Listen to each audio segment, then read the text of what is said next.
शासकीय रुग्णालय वैद्यकीय तपासणी केल्यानंतर आता वैष्णवी हगवण्याच्या बाळाची प्रकृती स्थिर आहे।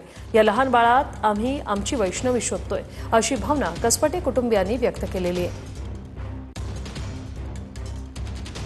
प्रेम, माया, ममता, आस्था आणि जिव्हाळा या सर्व सद्भावनेची ममत्वाची जी कुशी आहे ती त्या कुशीला पोरकं झालेलं बाळ सध्या खरं तर त्याला पाहिलं की अवघ्या महाराष्ट्राच्या डोळ्यामध्ये पाणी येतंय।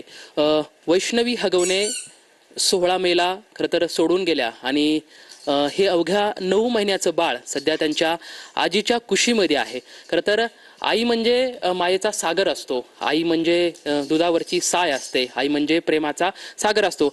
सध्या जी त्यांची आजी आहे, आजोबा आहेत, त्यांच्या समवेत सध्या तो आहे।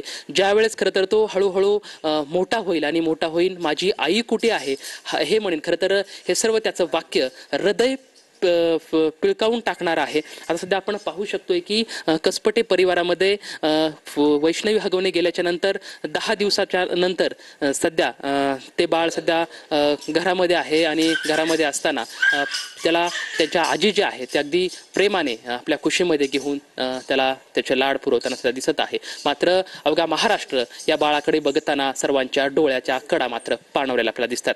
Cameraman Abhijit पिचेसोबत Laxman Jadhav, TV 9 Marathi, Pune.